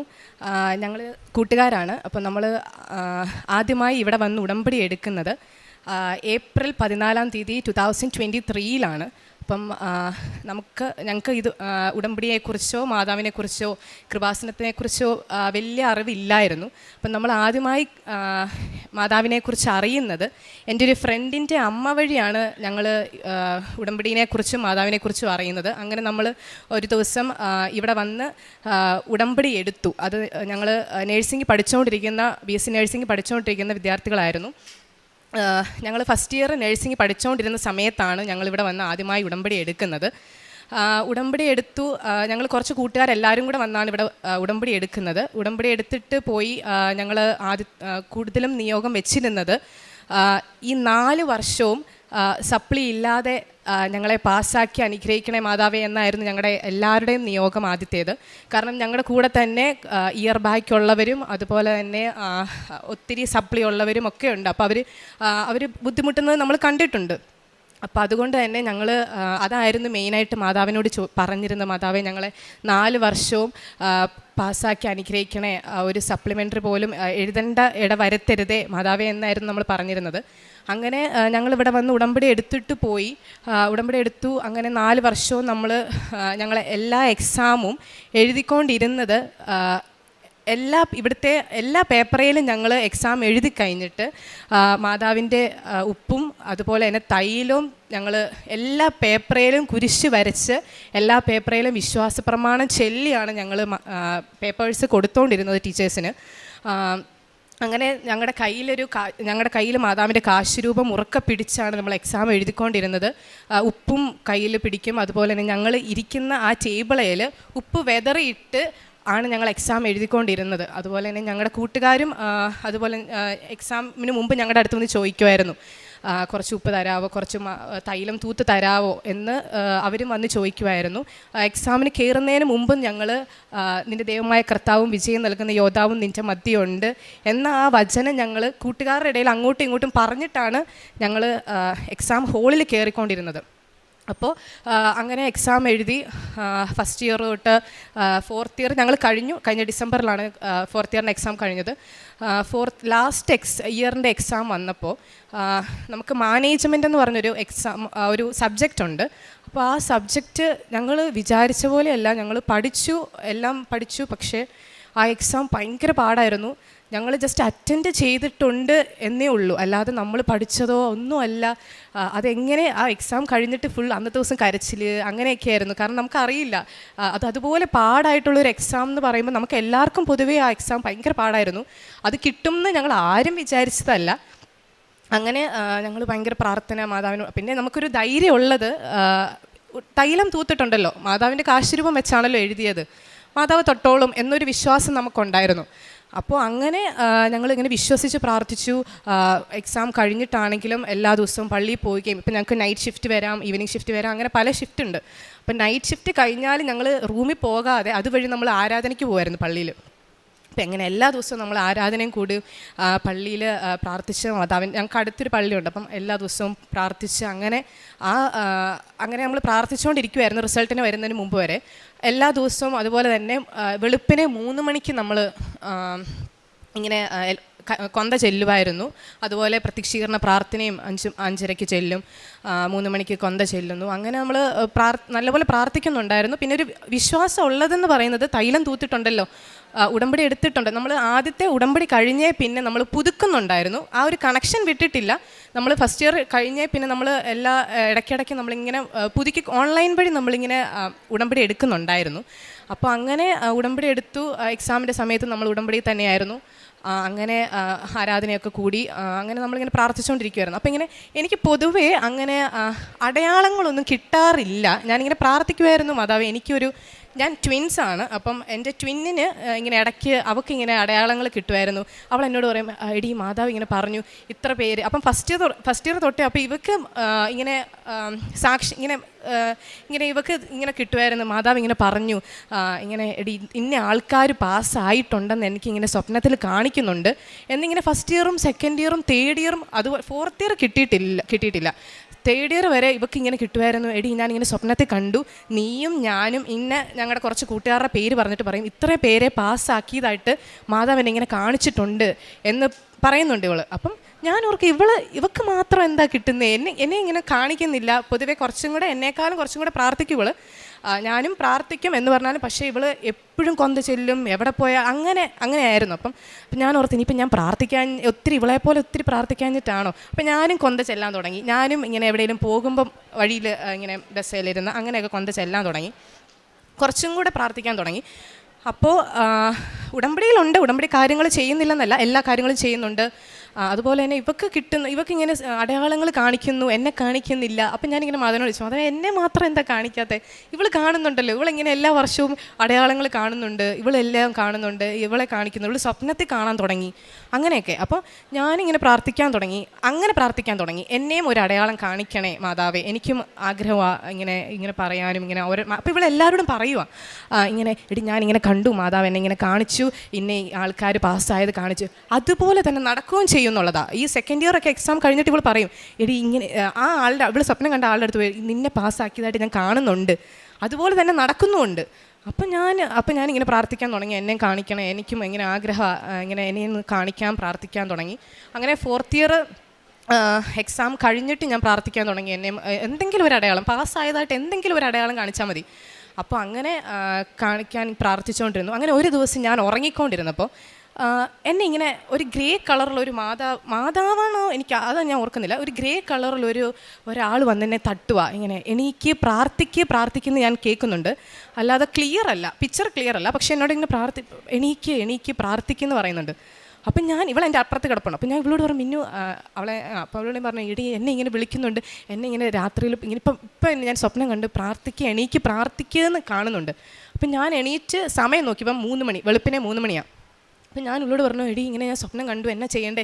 കാരണം ആദ്യമായിട്ട് എനിക്കൊരു അടയാളം ഇങ്ങനെ കിട്ടുമ്പോൾ എനിക്കൊരു ഭയങ്കര ടെൻഷൻ, നീ നേരാണോ ഇനി അല്ലയോ അറിയത്തില്ലല്ലോ. അപ്പം ഞാനിങ്ങനെ പറഞ്ഞു. അപ്പം മിന്നുവിനോട് പറഞ്ഞു, ഇല്ലടി അത് തന്നെ, മാതാവ് നിൻ്റെ അടുത്ത് വന്നതാണ്, നീ പ്രാർത്ഥിക്കുന്നില്ലായിരുന്നോ, മാതാവ് നിൻ്റെ അടുത്ത് വന്നത് തന്നെയാണ് എന്നിങ്ങനെ അവൾ പറയുന്നുണ്ട്. അപ്പം ഞാനും ഇവളും കൂടെ രാവിലെ 3 മണിക്ക്, വെളുപ്പിനെ 3 മണിക്കിരുന്ന് കൊന്ത ചൊല്ലി. കാരണം ഇങ്ങനെ മാതാവ് അടുത്ത് വന്ന് പറഞ്ഞതാണല്ലോ, പ്രാർത്ഥിക്കുന്ന എന്നോട് പറയുന്നത്. അപ്പം ഞാനിങ്ങനെ 3 മണിക്കിങ്ങനെ അന്ന് രാവിലെ 3 മണിക്ക് കൊന്ത ചൊല്ലുകയും അതുപോലെ പ്രത്യക്ഷീകരണ പ്രാർത്ഥന ചൊല്ലുകയും വിശ്വാസ പ്രമാണം ചൊല്ലുകയും കുറേ നേരം കഴിഞ്ഞിട്ടാണ് ഉറങ്ങിയത്. അങ്ങനെ അത് കഴിഞ്ഞു. ഓക്കെ, അത് കഴിഞ്ഞിട്ട് ഞാൻ മാതാവിനോട് പറഞ്ഞു, മാതാവേ ഒത്തിരി സന്തോഷം, കാരണം എനിക്കിതുവരെ അങ്ങനെയൊന്നും കിട്ടിയിട്ടില്ല, ഇങ്ങനെ അടയാളങ്ങളൊന്നും എനിക്ക് പൊതുവേ കിട്ടിയിട്ടില്ല. അപ്പോൾ അന്ന് ഭയങ്കര സന്തോഷം. അത് കഴിഞ്ഞിട്ട് ഞാൻ മാതാവിനോട് പറഞ്ഞു, ഓക്കെ മാതാവ് എൻ്റെ അടുത്തുണ്ടെന്ന് എനിക്ക് മനസ്സിലായി, ഓക്കെ എന്നെ കൈവിട്ടിട്ടില്ല എന്നെനിക്ക് മനസ്സിലായിട്ടുണ്ട്. പക്ഷേ ഞാൻ പാസ്സാകുന്നതായിട്ട് ഞാൻ സ്വപ്നമൊന്നും കണ്ടില്ലല്ലോ, അങ്ങനെ എന്നെ കാണിച്ചിട്ടില്ലല്ലോ, 4th ഇയർ പാസ്സാകുന്നതായിട്ട് എന്നെ ഒന്ന് കാണിച്ചൂടെ എന്ന് ഞാനിങ്ങനെ പ്രാർത്ഥിക്കാൻ തുടങ്ങി. അത് കഴിഞ്ഞപ്പോഴത്തേക്കും അങ്ങനെ പ്രാർത്ഥിക്കാൻ തുടങ്ങിക്കഴിഞ്ഞ് ഒരു 2 ആഴ്ച ഞാൻ ഇത് തന്നെ പ്രാർത്ഥിച്ചുകൊണ്ടിരുന്നു, എന്തെങ്കിലും ഒരു അടയാളം കാണിക്കുക, പാസ്സായതായിട്ടൊന്ന് കാണിച്ചാൽ മതി. അത് കഴിഞ്ഞപ്പോൾ എന്നെ ഇങ്ങനെ കാണിച്ചു. ഒരു ദിവസം ഞാൻ ഉറങ്ങുക, അപ്പോൾ എന്നെ ഇങ്ങനെ കാണിക്കുക, നിനക്കും എൻ്റെ ട്വിന്നുണ്ടല്ലോ അവക്കും ഡിസ്റ്റിങ്ഷൻ കാണിക്കുന്നുണ്ട്. ഞാൻ ഡിസ്റ്റിങ്ഷൻ പ്രതീക്ഷിക്കുന്നേ ഇല്ല, ബിക്കോസ് 4th ഇയറിൻ്റെ എക്സാം അതുപോലെ ടഫായിരുന്നു. എനിക്ക് മാനേജ്മെൻറ്റ് എന്ന് പറയുന്ന സബ്ജക്റ്റ് ഞാൻ എന്താ എഴുതിയിരിക്കുന്നത് എനിക്ക് ഇപ്പോഴും അറിയത്തില്ല, അതിനകത്ത് എന്തോ ഞാൻ എഴുതിയിരിക്കുന്നതെന്ന്. എന്നിട്ട് ഞാൻ ഡിസ്റ്റിങ്ഷൻ കാണുന്നുണ്ട്. എന്നിട്ട് ഞാൻ എൻ്റെ ഒരു സീനിയറിനെ വിളിച്ച് പറയുക, ചേച്ചി ഞങ്ങൾക്കിങ്ങനെ ഡിസ്റ്റിങ്ഷൻ ഉണ്ട് ചേച്ചി, റിസൾട്ട് വന്നു, ഡിസ്റ്റിങ്ഷൻ ഉണ്ട്, എനിക്കറിയില്ല അതെങ്ങനെയാണ് കിട്ടിയതെന്ന്, കാരണം മാനേജ്മെൻറ്റ് പാടായിരുന്നു എന്ന് എനിക്കറിയാം. അപ്പോൾ ഡിസ്റ്റിങ്ഷൻ ഉണ്ട്, അറിയത്തില്ല, മാതാവായിട്ട് തന്നതാ, കൃപാസന മാതാവ് തന്നതാ എന്ന് ഞാനിങ്ങനെ ചേച്ചിയോട് പറയുന്നുണ്ട്. അപ്പം ഞാൻ അങ്ങനെ സ്വപ്നം കണ്ടു. പക്ഷെ ഞാനതങ്ങനെ അത്രയ്ക്ക്, കാരണം വിശ്വസിച്ചു കാണിച്ചു. ഞാൻ അവളോട് പറഞ്ഞു. അപ്പോൾ അവൾ പറഞ്ഞു, ഇത് തന്നെ ആയിരിക്കും, കാരണം എല്ലാ വർഷവും എന്നെ അടയാളം കാണിക്കുന്ന എല്ലാം നടന്നിട്ടുണ്ട്, അപ്പോൾ നിന്നെയും കാണിച്ചതായിരിക്കും, അത് നടക്കുമെന്ന് എന്നോട് ഇങ്ങനെ പറഞ്ഞു. അത് കഴിഞ്ഞപ്പോഴത്തേക്കും ഞാൻ പറഞ്ഞു, ഓക്കെ നോക്കാം. പക്ഷെ ഞാൻ ആരോടും പറഞ്ഞിട്ടില്ല, കാരണം അറിയത്തില്ലല്ലോ എന്നുള്ള രീതിയിൽ വിശ്വാസമുണ്ട്. പക്ഷെ എനിക്കൊരു പേടി, ഇനി ആണോ. അത് ഞാനിങ്ങനെ മമ്മിയോട് പറഞ്ഞു, മമ്മി ഞാനിങ്ങനെ കണ്ടിട്ടുണ്ട്, അറിയത്തില്ല എന്ന് ഞാൻ പറഞ്ഞു. അങ്ങനെ റിസൾട്ട് വന്നു, നമുക്ക് ഫെബ്രുവരി റിസൾട്ട് വന്നു. റിസൾട്ട് നോക്കിയപ്പോൾ ഞങ്ങൾക്ക് 2 പേർക്കും ഡിസ്റ്റിങ്ഷൻ. അത് എനിക്കെങ്ങനെയാണെന്ന് എനിക്ക് ഇപ്പോഴും അറിയത്തില്ല, കാരണം നമ്മൾ സ്വപ്നം കാണുന്നു, ഡിസ്റ്റിങ്ഷൻ ഉണ്ടെന്ന് മാതാവ് പറയുന്നു, അതുപോലെ തന്നെ നടക്കുന്നു, എല്ലാം അതുപോലെ തന്നെ. എനിക്കത് ഭയങ്കര ഒരു അത്ഭുതമായിട്ട് തോന്നിയത്, കാരണം എനിക്കിതുവരെ അങ്ങനെ അടയാളങ്ങൾ കിട്ടിയിട്ടില്ല. അപ്പോഴെനിക്ക് മനസ്സിലായി, വിശ്വസിച്ച് പ്രാർത്ഥിച്ച എന്തായാലും അതിന് ഉത്തരം കിട്ടുമെന്ന് എനിക്ക് മനസ്സിലായി. കാരണം ഞാൻ അങ്ങനെ ഉടമ്പടി എടുക്കുന്നതിന് മുമ്പ് ഞാൻ പ്രാർത്ഥിക്കും എന്ന് പറഞ്ഞ് ഞാൻ വലിയ വിശ്വാസിയോ വലിയ കാര്യമായിട്ട് പ്രാർത്ഥിക്കുമോ അങ്ങനെയൊന്നുമില്ല. വീട്ടിൽ കുരിശ് വരയ്ക്കും, സന്ധ്യാപ്രാർത്ഥനയൊക്കെ ചെയ്യും, എല്ലാ ദിവസവും പള്ളിയിൽ പോകുന്നുണ്ടായിരുന്നു, എല്ലാ ദിവസവും പള്ളിയിൽ പോകും, അങ്ങനെ ഒക്കെ ഉണ്ട്. പക്ഷേ അങ്ങനെ വലിയ കാര്യമായിട്ട് ഞാൻ തന്നെ ഇരുന്ന് പ്രാർത്ഥിക്കുമോ അങ്ങനെയൊന്നും ചെയ്തിട്ട് പൊതുവേ ഇല്ല. അപ്പം ഈ ഉടമ്പടി എടുത്തേ പിന്നെയാണ് ഞാനിങ്ങനെ തന്നെ പ്രാർത്ഥിക്കാൻ തുടങ്ങിയതും, അതുപോലെ ഈശോയെക്കുറിച്ച് മറ്റുള്ളവർക്ക് പറഞ്ഞു കൊടുക്കാൻ തുടങ്ങിയതും. നേരത്തെ എനിക്ക് കുറച്ച് ചമ്മലൊക്കെ ഉണ്ടായിരുന്നു, ഇങ്ങനെ പറയാനും കാര്യങ്ങളൊക്കെ, ഇങ്ങനെ ഈശോ അങ്ങനെയാണ് ഇങ്ങനെയാണെന്നൊക്കെ പറയാൻ ഇച്ചിരി ചമ്മലുള്ള കൂട്ടത്തിലാണ് ഞാൻ. പക്ഷേ ഉടമ്പടി എടുത്തേ പിന്നെ മറ്റുള്ളവരും മാതാവിനെക്കുറിച്ച് പറയാനും, എനിക്ക് കിട്ടിയ അനുഗ്രഹങ്ങൾ കുറച്ചും കൂടെ അവരെ കൂടെ പറയാനും, അതുപോലെ തന്നെ പ്രാർത്ഥിക്കുന്നതിനെക്കുറിച്ചുമൊക്കെ പറയുന്നതിന് എനിക്കങ്ങനെ മടി തോന്നിയിട്ടില്ല. അങ്ങനെ മറ്റുള്ളവരോട് പറയുമായിരുന്നു, അങ്ങനെ എല്ലാവരോടും അങ്ങനെ ഇങ്ങനെയൊക്കെ പറയും, മാതാവ് അങ്ങനെയാണ്, മാതാവ് ഇങ്ങനെയാണ്, ഇങ്ങനെ കൃപാസനം എന്ന് പറയുന്നത് അറിയാൻ മേലാത്തവർക്കും പറയുമായിരുന്നു. ഇങ്ങനെ കൃപാസനം എന്ന് പറഞ്ഞൊരു പള്ളിയുണ്ട്, അവിടെ ഇങ്ങനെ മാതാവുണ്ട്, എല്ലാ കാര്യങ്ങളും മാതാവ് നമുക്ക് എന്ത് വേണമെങ്കിലും മാതാവിനോട് വിശ്വസിച്ച് പ്രാർത്ഥിച്ചാൽ നടത്തി തരും എന്ന് ഞാനിങ്ങനെ പറയുന്നുണ്ടായിരുന്നു. അപ്പോൾ അങ്ങനെ ഓരോന്നിങ്ങനെ പറയും, മാതാവിൻ്റെ കാര്യങ്ങളൊക്കെ എല്ലാവരോടും പറയുമായിരുന്നു. അങ്ങനെ ഞങ്ങൾ വഴി കുറേ പേര് ഇവിടെ വന്ന് ഉടമ്പടി എടുത്തിട്ടുണ്ട്. അതുപോലെ തന്നെ അവർ ഉടമ്പടി എടുത്തത് മാത്രമല്ല, എക്സാമിന് മുമ്പായിട്ടും ഞങ്ങളുടെ കൂടെ ഒരു ബെന്തിക്കോസ് വെച്ചിട്ടുണ്ടായിരുന്നു. അപ്പം അവൾ ഞാനങ്ങനെ ഇങ്ങനെ മാതാവിനെക്കുറിച്ച് പറയുന്നത് ഞാനങ്ങനെ പറയും, ഇവരോടും പറയും, എല്ലാവരോടും പറയുന്ന കൂട്ടത്തിൽ ഞാൻ ഇവളോടും പറയുമായിരുന്നു. പക്ഷേ ഇവൾ അങ്ങനെ വിശ്വസിക്കുമെന്നൊരു എനിക്ക്, കാരണം ഇവരുടെ ആ ഒരു സഭയിൽ അത് ഇല്ലാത്തതുകൊണ്ട് ഞാനങ്ങനെ വിശ്വസിക്കുമെന്ന് ഞാൻ പറഞ്ഞു നോക്കുമായിരുന്നു. അങ്ങനെ ഇവൾ എക്സാം കഴിഞ്ഞിട്ടും അതുപോലെ തന്നെ റിസൾട്ടിൻ്റെ സമയത്തും ഒക്കെ ഇവൾ ഞങ്ങളുടെ അടുത്ത് വന്നിങ്ങനെ പറയുമായിരുന്നു, എടി മാതാവിനോടൊന്ന് പറയാവോ, എനിക്ക് ആ തൈല ഒന്ന് തൂത്ത് തരാവോ, കുരിശ് വരച്ച് തരാവോ, നെറ്റിയേൽ ഉപ്പ്, ഇവിടുത്തെ ഉപ്പ് എനിക്കൊന്ന് തരാവോ, എക്സാം ഹോളിൽ കയറുന്നതിന് മുമ്പ് ഇവൾ ഞങ്ങളുടെ അടുത്ത് വന്ന് ചോദിക്കുമായിരുന്നു. കാരണം ഇവളോട് പറഞ്ഞ് ഇവൾക്ക് ആ ഒരു വിശ്വാസം, മാതാവിനോടുള്ളൊരു വിശ്വാസം വളർന്നു. അങ്ങനെ ഇവൾ ഞങ്ങളുടെ അടുത്ത് വന്ന് ചോദിക്കും, അങ്ങനെ ഇവളോടും പറയും. ഇപ്പോഴും ഞങ്ങളെ വിളിക്കുമ്പോൾ അവൾ പറയും, മാതാവ് ഉള്ളതുകൊണ്ട് മാത്രം പാസ്സായത് എന്ന് അവൾ എന്നോട് ഇങ്ങോട്ട് പറയുക, എടി ഞാൻ പാസ്സായത് മാതാവിനോട് പ്രാർത്ഥിച്ചിട്ടാ എന്ന്. അപ്പോൾ അങ്ങനെ കുറച്ചും കൂടെ മാതാവിനോട് അടുക്കുവാനും, അതുപോലെ 2 ആഴ്ച കൂടെ നമ്മൾ കുമ്പസാരിക്കുമായിരുന്നു ഉടമ്പടി എടുത്തേ പിന്നെ. എല്ലാ ദിവസവും കുർബാന കാണും. നമുക്ക് എല്ലാ ദിവസവും അവിടെ പോയി കുർബാന കാണാൻ പറ്റത്തില്ല, ഓൺലൈനായിട്ട് നമ്മൾ കാണുന്നുണ്ടായിരുന്നു. അങ്ങനെ ഇവിടുത്തെ അച്ഛൻ്റെ ടോക്ക് കേൾക്കുമായിരുന്നു. അങ്ങനെ എല്ലാം കേൾക്കുന്നുണ്ട്, നല്ല രീതിയിലാണ് ഉടമ്പടി പൊയ്ക്കൊണ്ടിരുന്നത്. ഇതാണ് എൻ്റെ ആദ്യത്തെ സാക്ഷ്യം. രണ്ടാമത്തെന്ന് പറഞ്ഞു കഴിഞ്ഞാൽ എൻ്റെ ചെവിയിൽ ഇങ്ങനെ ഒരു ചെറിയൊരു അലർജി പോലെ വന്നു. അപ്പം അതിന് എനിക്ക് കുറച്ച് ഇച്ചിങ്ങും വേദനയും കാര്യങ്ങളൊക്കെ ഉണ്ടായിരുന്നു. അപ്പം നമ്മളിങ്ങനെ അപ്പം നമ്മൾ മമ്മി എന്നോട് വീട്ടിൽ പറഞ്ഞു, ഓക്കെ ഹോസ്പിറ്റലിൽ കൊണ്ട് കാണിക്കുക, ഇത് കുറഞ്ഞില്ലെങ്കിൽ എന്ത് ചെയ്യും എന്നുള്ള രീതിയിൽ. അപ്പോൾ ഇത് കുറച്ച് വേഴ്സായെന്ന് പറഞ്ഞാൽ കുറച്ച് ഇച്ചിങ് കാര്യങ്ങൾ വന്നപ്പോഴത്തേക്കും ഞാനിങ്ങനെ ഓക്കെ എന്തിനാ ഹോസ്പിറ്റലിൽ പോകുന്നത്, തൈലം ഉണ്ടല്ലോ കയ്യിൽ, എല്ലാം എക്സാമിനും എല്ലാം നമ്മൾ തൈലമാണല്ലോ യൂസ് ചെയ്യുന്നത്. അങ്ങനെയാണല്ലോ മാതാവ് ഇത്ര അത്ഭുതങ്ങൾ നമ്മുടെ ഇടയിൽ പ്രവർത്തിച്ചുകൊണ്ടിരിക്കുന്നത്.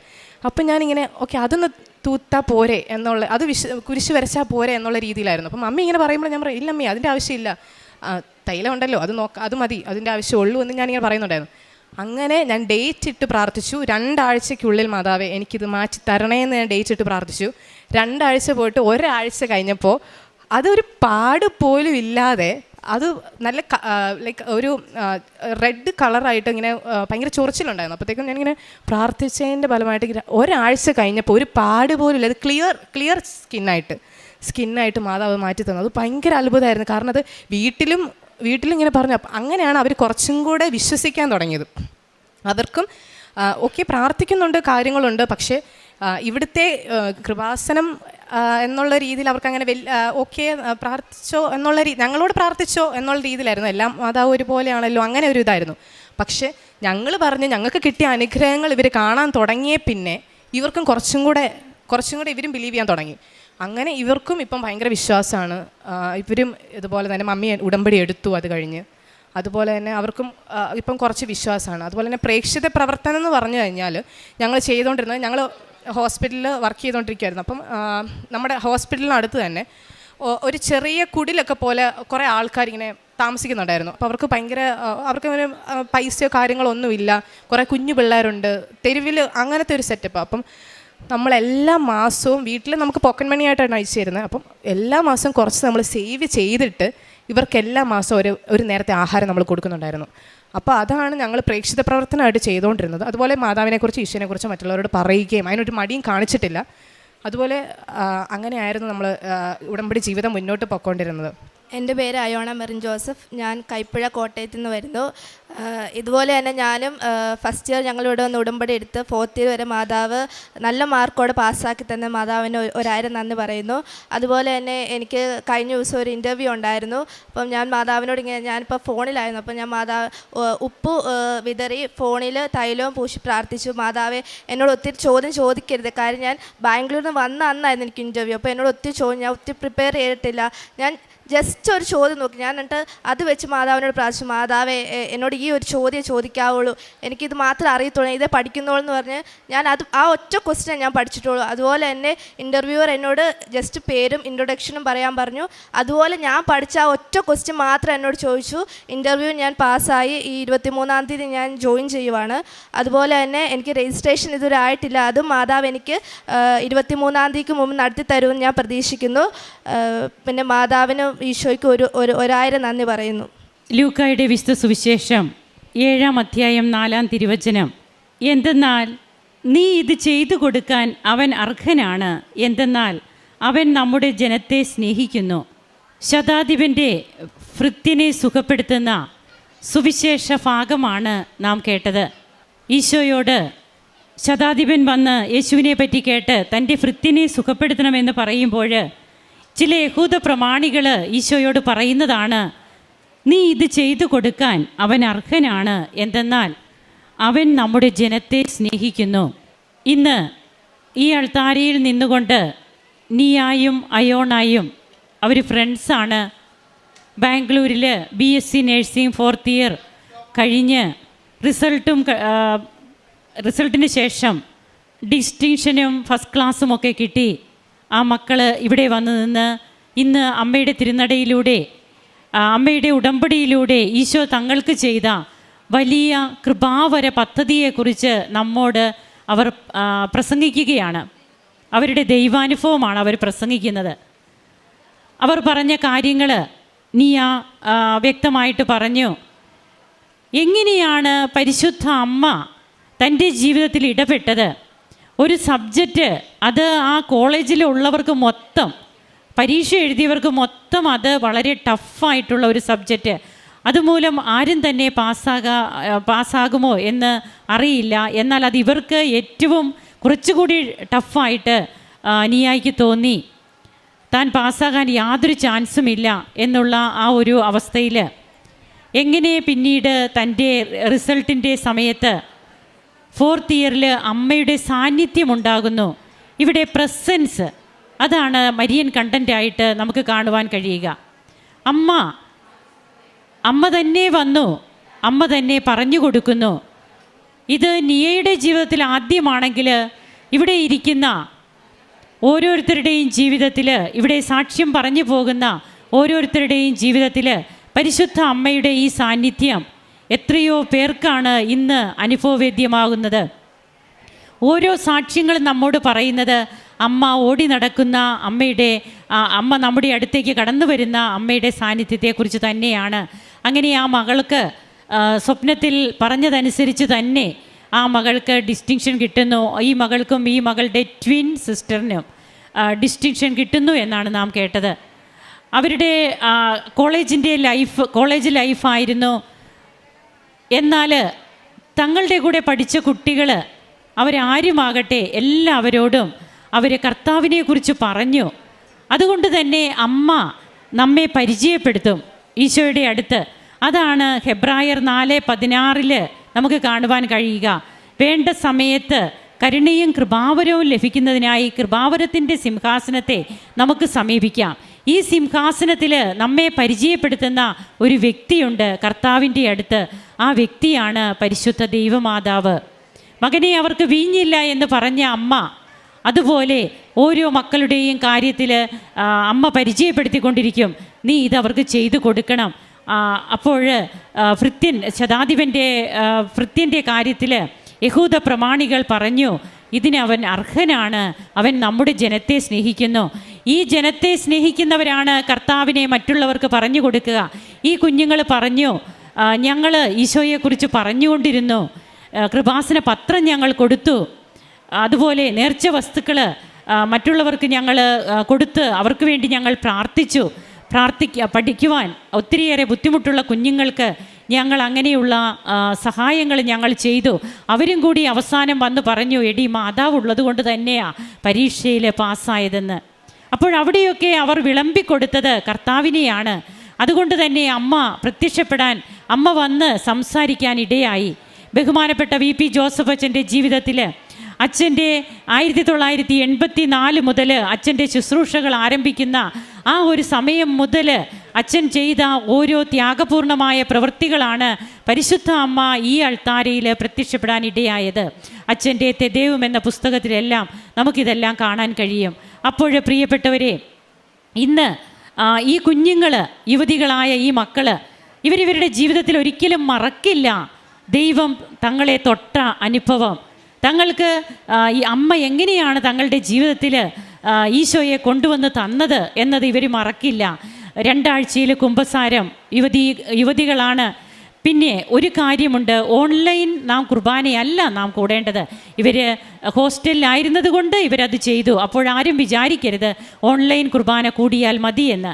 അതല്ല നാം ചെയ്യേണ്ടത്. നാം വിശുദ്ധ കുർബാനയിൽ പങ്കെടുക്കുകയാണ് വേണ്ടത്. അപ്പോൾ ഇവരതിനു പോലും ആ ഹോസ്റ്റലിൻ്റെ തിരക്കിനിടയിലും പഠനത്തിൻ്റെ തിരക്കിനിടയിലും ഇവർ സമയം കണ്ടെത്തി. എന്നാൽ 2 ആഴ്ചയിലെ കുമ്പസാരം, അതുപോലെ മറ്റ് കാരുണ്യ പ്രവർത്തനങ്ങൾ ചെയ്യാനുള്ള സന്നദ്ധത, ഇതെല്ലാം ഇവർ ചെയ്തു.